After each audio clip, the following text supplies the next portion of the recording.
Hello friends, मैं उदर्श Panchal tricks on study में आपका स्वागत करता हूं। दोस्तों, आज हम कार्बन के बारे में बात करने वाले हैं कि कार्बन की मात्रा हमारे पृथ्वी पे कितने परसेंट है, कहाँ कहाँ पे, कौन सी जगह पे हमें कार्बन मिलता है और कितने परसेंट है और किस स्वरूप में होता है, ये भी बात करने वाले हैं और इसके यूजेस भी मैं आपको बताने वाला हूँ। तो चलिए शुरू करते हैं। अगर चैनल पे नए आए हैं तो सब्सक्राइब ज़रूर कर लीजिएगा और बेल आइकन दबा दीजिएगा ताकि नए वीडियोस आप तक पहुंचा सकूं। अर्थ क्रस्ट की पृथ्वी का जो पोपड़ा होता है उसके अंदर यानी ज़मीन के अंदर किस स्वरूप में और कितने परसेंटेज कार्बन होते हैं ये बताऊंगा। The earth crust contains 0.02% carbon in the form of minerals such as carbonate, hydrogen carbonate, coal and petroleum. पृथ्वी के पोपड़े के अंदर खनिज के स्वरूप में, जमीन के अंदर तो किस स्वरूप में होता है कार्बन? खनिज के स्वरूप में होता है, मिनरल्स के स्वरूप में होता है।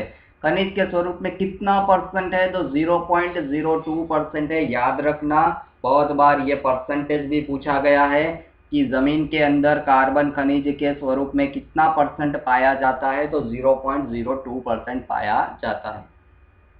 ये भी पूछा जाता है कि जमीन के अंदर किस स्वरूप में कार्बन होता है, तो एक है कार्बोनेट के स्वरूप में, दूसरा हाइड्रोजन कार्बोनेट के स्वरूप में, तीसरा कोयले के स्वरूप में यानी कॉल, और चौथा पेट्रोलियम के स्वरूप में। इन चार स्वरूप में सबसे ज्यादा मात्रा में जमीन के अंदर कार्बन को पाया जाता है।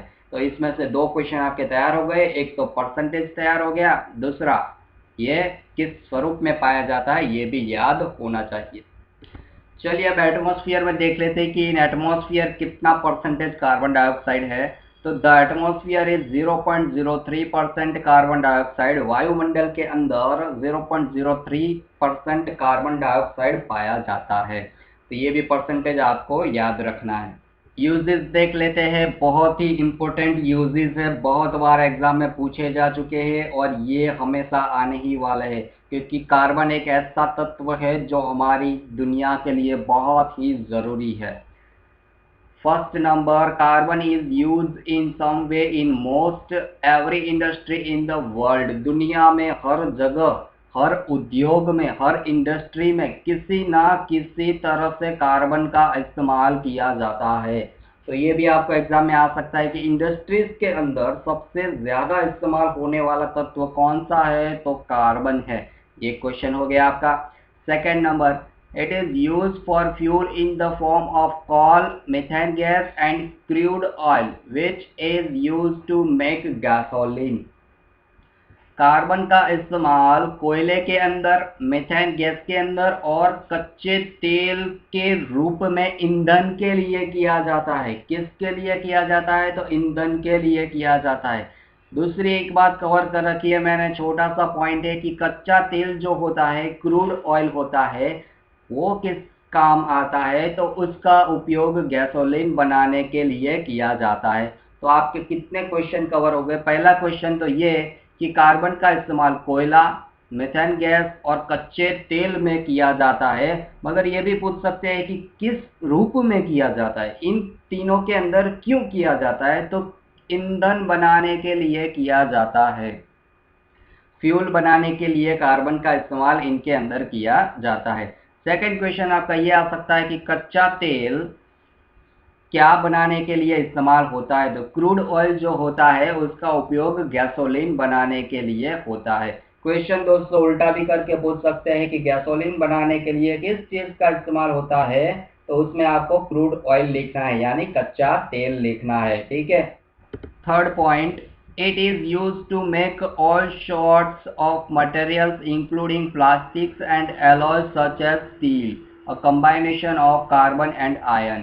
कार्बन का इस्तेमाल प्लास्टिक और मिश्र धातुओं में किया जाता है।